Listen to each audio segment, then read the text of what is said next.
Yn y fideo yma, mi wnawn ni edrych ar sut i gyfrifo cylchedd cylch o wybod ei ddiametr gan ddefnyddio y fformula yma. Cylchedd cylch ydy pi lle os efo diametr y cylch. Nawr pi, cofiwch, mae hwn yn rif arbennig i ddailedegol 3.14 a nathon ni ddysgu ychydig amdan y rif yma yn y fideo flaenorol yma fan hyn. Ac felly, eto, i gael y cylchedd, dyn ni'n gwneud pi lluosi fo diametr, ac felly dyn ni'n gallu dadwneud hyn yn ogystal. Os dyn ni'n cychwyn hefo'r cylchedd, dyn ni'n gallu rhannu hefo pi i gyfrifo diametr y cylch.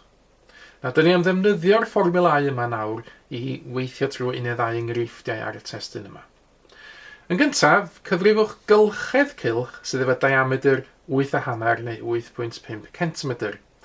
Rhowch eich atab yn gywir i 2 le degol. Nawr, braslun yn gyntaf, jyst i gael gweld beth sy'n cymryd lle fan hyn. So, braslunio cylch fan hyn. Felly mae cwestiwn yma'n gofyn am gylched y cylch. Hynny ydy y pellter holl ffordd o amgylch y cylch.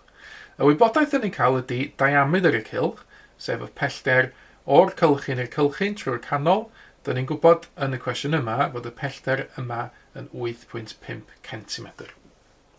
Nawr, i weithio allan y cylchedd, dyn ni am ddefnyddio y fformula yma fan hyn.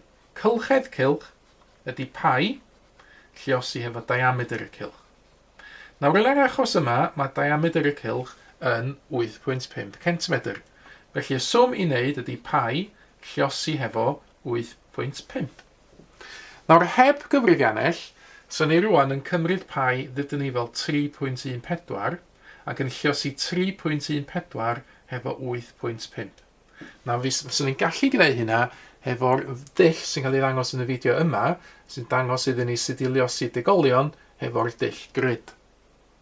Ond yn fan hyn yn y fideo yma, dwi am ddefnyddio y gyfrifiannell i wneud y gwaith yma, oherwydd mae yna botwm pi hyd yn oed ar y gyfrifiannell. Os dwi eisiau gwneud pi lluosi 8.5 ar y cyfrifiannell yma, shift, a wedyn y botwm pi yn y gwylod fan hyn, pi'n dyfyn ar y sgrin, lluosi efo 8.5, mae hwnna'n hafal i, a mae'n dangos 8,5 pi, neu bwyso S to D fan hyn i gael degolyn allan, felly yn llawn yn ôl sgrin y cyfrifiannell, 26.7 dim 3, 53756.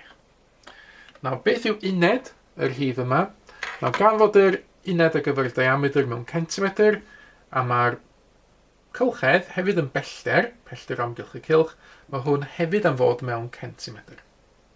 Ond mae cwestiwn yn gofyn amdan yr atab yn gywir i 2 le degol, felly yn talgrynu y rhif yma i 2 le degol, 26.7 dim centimetr fyddai'r atab i 2 le degol. Ail enghraifft yn awr, cyfrifwch gylchedd cylch sydd efo radiws 3.2 cm. Rhowch eich atab yn gywir i 1 lle degol y tro hyn. Nawr, yn braslunio'r sefyllfa yma, os o'n ni braslunio cylch yn fan hyn, y tro hyn y wybodaeth yn ei gael yw radiws y cylch, sef y pellter o'r cylchyn i'r canol. Mae hwnna yn 3.2 cm yn yr achos yma. Ond, mwyn defnyddio y fformula yma ar gyfer cylchedd cylch, dwi angen gweithio allan diametr y cylch. Na mae'n ddigon hawdd gweithio allan diametr cylch o wybod y radiws.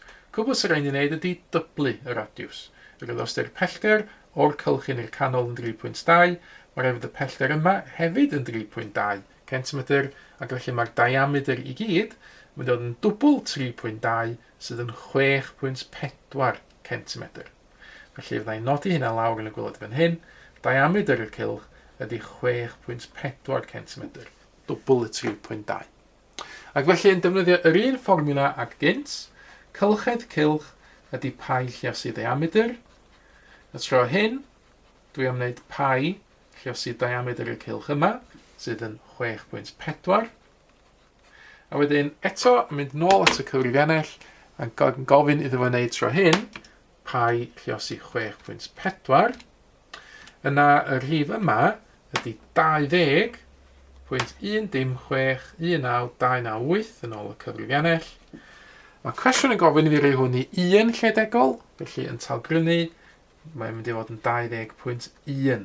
Ac eto, centimetr ydy uned y radiws fan hyn, felly y diametr hefyd, ac felly y cylchedd i 1 lle degol. Un enghraifft olaf, mae'r cwestiwn nesaf yn gofyn i ni weithio allan diameter y cylch sydd efo cylched 40 metr. Rhowch eich atab i 3 lle-degol. Y braslun ar gyfer y sefyllfa yma, felly mae gen i fi gylch, a'r wybodaeth wedi cael tro hyn ydy fod y cylched yn 40 metr. Felly, y pellter holl ffordd o amgylch y cylch yma ydy 40 metr. Mae'n gofyn i fi am diameter y cylch, sef y pellter yma.